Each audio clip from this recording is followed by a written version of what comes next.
Hi, ഞാൻ നിങ്ങളുടെ മുന്നിൽ വന്നിട്ടുള്ള ബേബി റബ്ബർ പ്ലാന്റിൻ്റെ കുറച്ച് വിശേഷങ്ങളുമായിട്ടാണ്. ഈ ബേബി റബ്ബർ പ്ലാന്റ് പെപ്പറോമിയ, അതല്ലെങ്കിൽ അമേരിക്കൻ റബ്ബർ പ്ലാന്റ് തുടങ്ങിയ പേരുകൾ അറിയപ്പെടുന്നുണ്ട്.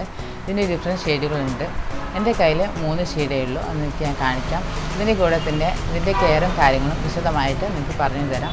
അതിന് വേണ്ടിയിട്ട് നമ്മൾ വീഡിയോയിലേക്ക് പോവല്ലേ. ഹാങ്ങിങ് peperomia, baby rubber plant, pepper face plant, American rubber plant തുടങ്ങി ധാരാളം പേരുകളിൽ ഈ പ്ലാന്റ് അറിയപ്പെടുന്നുണ്ട്. നമുക്കിത് ഗ്രൗണ്ട് കവറേജിനും ഹാങ്ങിങ് ആയിട്ടും ഇൻഡോർ ആയിട്ടും ഒക്കെ വളർത്താൻ പറ്റും. അധികം ലൈറ്റ് ഇല്ലാത്ത കണ്ടീഷനിലും ബെഡ്റൂമിലും വിൻഡോ സൈഡിലും എല്ലാം നല്ലപോലെ വളരും. ഇതൊരു സെമി സെക്യുലന്റ് പ്ലാന്റ് ആണ്. തണ്ടിലും ഇലയിലും എല്ലാം വാട്ടർ കണ്ടന്റ് ഉള്ളതുകൊണ്ട് 2 ദിവസമൊക്കെ കൂടുമ്പോൾ നനച്ചു കൊടുത്താൽ മതി. ചട്ടിയിലെ മണ്ണ് ഡ്രൈ ആവുന്നതിനനുസരിച്ചിട്ട് നനച്ചു കൊടുക്കാം. നമ്മുടെ പറമ്പിൽ കാണുന്ന ഈ മഷിത്തണ്ടില്ലേ, ആ ഫാമിലിയിൽപ്പെട്ട ഒരു പ്ലാന്റാണിത്.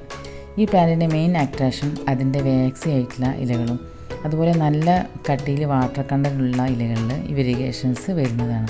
ലൈറ്റ് ഗ്രീനിൽ ഡാർക്ക് വെരിഗേഷൻ വരുന്നതും ക്രീം കളറിൽ ഡാർക്ക് ഗ്രീൻ വരുന്നതും ഒക്കെയാണ് ഇതിൻ്റെ ഒരു ഭംഗി. ഈ പ്ലാന്റ് നോക്കൂ, ഇലകൾക്ക് തന്നെ ഷേപ്പിൽ വ്യത്യാസമില്ല. കുറച്ച് നീളം കൂടുതലാണ് ഇലകൾക്ക്, അതുപോലെ കട്ടിയും കുറവാണ്. ഇലകൾക്ക് ചുറ്റും ക്രീം കളറിൽ നേരിയ പിങ്ക് ഷെയ്ഡ് ഉണ്ട്. ഇതൊക്കെ കൂടാതെ ഹാങ്ങിങ് ആയി വളർത്താൻ പറ്റിയ ചെറിയ ലീഫോട് കൂടിയ പെപ്പറോമിയും, ചട്ടിയിൽ വളർത്താൻ പറ്റിയ 1-2 കളർന്നിട്ടുള്ള ചുരുണ്ട ഇലകളോട് കൂടിയ പെപ്പറോമിയ, അങ്ങനെ പലതരം വെറൈറ്റികൾ ഈ പെപ്പറോമിയയിലുണ്ട്. ഈ പ്ലാന്റിൽ പൂക്കളൊന്നും ഉണ്ടാവില്ല. അതിന് പകരം നീളത്തിൽ ഒരു തിരി പോലെ ഉണ്ടായിട്ട് വരിക ചെയ്യാം. ഇത് പൂക്കളായിട്ടല്ലെങ്കിലും തിരികളിട്ട് നിൽക്കുന്നത് നല്ല ഭംഗിയാണ്. ഈ പ്ലാന്റ് ഇത്ര അല്പമൊക്കെ ആകുമ്പോഴേക്കും അതിൽ തിരികൾ വന്നു തുടങ്ങും. കഴിഞ്ഞ പ്രാവശ്യം ഈ പ്ലാന്റിൽ നിറയെ തിരികളുണ്ടായിരുന്നു. ഞാൻ വീഡിയോ എടുക്കാൻ വേണ്ടി വിട്ടുപോയതാണ്. ഈ ബ്രാഞ്ചിൽ തിരികൾ വന്നു തുടങ്ങുന്നുണ്ട്.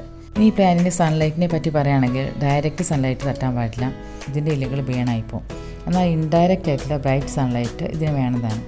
ഇൻഡോറായിട്ട് വെക്കുമ്പോൾ ലൈറ്റ് കിട്ടുന്ന വിൻഡോ സൈഡിലോ ബാൽക്കണിയിലോ ഒക്കെ വയ്ക്കാം. ഇതിൻ്റെ പ്രൊപ്പഗേഷൻ മെത്തേഡ് 3 രീതിയിൽ ചെയ്യാം. ഇലകൾ ഇതുപോലെ കട്ട് ചെയ്ത് വെറുതെ ഒന്ന് മണ്ണിൽ ഇറക്കി വെച്ചാലും വേരുകൾ വരും. ഈ പ്ലാന്റ് ഞാൻ ഇതുപോലെ മണ്ണിൽ ഇലകൾ വെച്ചിട്ടുണ്ടാക്കിയതാണ്. ഇതിൻ്റെ വേരുകളൊന്ന് കാണിച്ചു തരാം. നിറയെ വേരുകൾ ഉണ്ടായി വന്നിട്ടുണ്ട്. പക്ഷേ ഇങ്ങനെ നമ്മൾ പ്രൊപ്പഗേറ്റ് ചെയ്യുമ്പോൾ കുറേ സമയമെടുക്കും. ഇതിനേക്കാളും ഈസി ആയിട്ടുള്ള മെത്തേഡ് ഈ പ്ലാന്റിനെ കട്ടിങ്സ് വെച്ച് ചെയ്യുന്നതാണ്. ഈ പ്ലാന്റിനെ താഴെ തട്ടി കിടക്കുന്ന ഭാഗത്ത് വേരുകൾ വന്നിട്ടുണ്ടാകും. അത് കട്ട് ചെയ്ത് പ്രൊപ്പഗേറ്റ് ചെയ്താൽ വളരെ എളുപ്പമാണ്. ഇതിൻ്റെ കട്ടിങ്സ് വെള്ളത്തിലിട്ടും പ്രൊപ്പഗേറ്റ് ചെയ്യാം. ഇനി ഇതിൻ്റെ പ്രോട്ടീൻ മിക്സ് ഒന്ന് നോക്കാം. പ്രോട്ടീൻ മിക്സ് റെഡിയാക്കുമ്പോൾ ഇതൊരു സെക്യുലന്റ് പ്ലാന്റ് ആയതുകൊണ്ട് നല്ലപോലെ വെള്ളം വാർന്നു പോകുന്ന രീതിയിലുള്ള പ്രോട്ടീൻ മിക്സ് തയ്യാറാക്കണം. മണലിൻ്റെ അളവ് കൂട്ടിയെടുക്കാം. നല്ലപോലെ ഡ്രൈനേജ് ഉള്ള ചട്ടിയും എടുക്കാം. പിന്നെ കൊക്കോ പിറ്റ് നനവ് നിലനിർത്തുന്നതുകൊണ്ട് അത് ഉപയോഗിക്കണമെന്നില്ല. മണലും കുറച്ച് കമ്പോസ്റ്റും യൂസ് ചെയ്താൽ മതി. ഇതിന് വളങ്ങൾ കൊടുക്കുകയാണെങ്കിൽ ജൈവവളം കൊടുക്കുന്നതാണ് നല്ലത്. 1-2 മാസം കൂടുമ്പോൾ കുറച്ച് ചാണകപ്പൊടി ഇട്ട് കൊടുത്താൽ മതി. ഇതിൻ്റെ വാട്ടറിങ് പ്രത്യേകം ശ്രദ്ധിക്കാം. ഓവർ വാട്ടറിങ്ങോ അണ്ടർ വാട്ടറിങ്ങോ പാടില്ല. രണ്ടായാലും ഇതിൻ്റെ ഇലകൾ മഞ്ഞ കളർ വന്നിട്ട് ചെടി നാശമായിപ്പോൾ. ഇനി വാട്ടറിങ് കൊടുത്തിട്ട് അധികമായെന്ന് തോന്നുകയാണെങ്കിൽ ഒന്ന് കുറച്ച് വെയിൽ തട്ടിച്ചിട്ട് തിരിച്ചു കൊണ്ടുവച്ചാലും മതി. എൻ്റെ ഈ പെപ്പറോമിയ പ്ലാന്റ് കിച്ചണിൽ വിൻഡോ സൈഡിൽ വെച്ചതാണ്. സൺലൈറ്റ് നോക്കിയിട്ട് ഇത് വിൻഡോ സൈഡിലേക്കാണ് ചിരിഞ്ഞു പോയിട്ടുള്ളത്. ഇതിൻ്റെ ഇലകളൊക്കെ ഒരു ടിഷ്യൂ വെച്ചിട്ട് ഒന്ന് വൈപ്പ് ചെയ്ത് കൊടുത്താൽ നല്ലൊരു ഗ്ലേസിങ് വരും. ഇതുപോലെ ഈ പ്ലാന്റ് ഇടയ്ക്കിടയ്ക്ക് കട്ട് ചെയ്ത് കൊടുത്താൽ നല്ല ബ്രാഞ്ചസ് ഒക്കെ വന്നിട്ട് പുഷിയായിട്ട് നിൽക്കും. വളരെ ഈസി ആയിട്ട് വളർത്താൻ പറ്റിയ ഒരു പ്ലാന്റാണിത്. ബിഗിനേഴ്സിന് വളർത്താൻ പറ്റിയ പ്ലാന്റ് തന്നെയാണ്.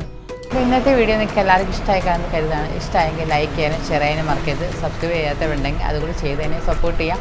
ഇതുപോലത്തെ വേറെ വീഡിയോസുമായിട്ട് ഞാൻ വീണ്ടും വരുന്നുണ്ട് നിങ്ങളുടെ മുന്നിലേക്ക്. അടുത്ത വീഡിയോയിൽ കാണാം. ബൈ.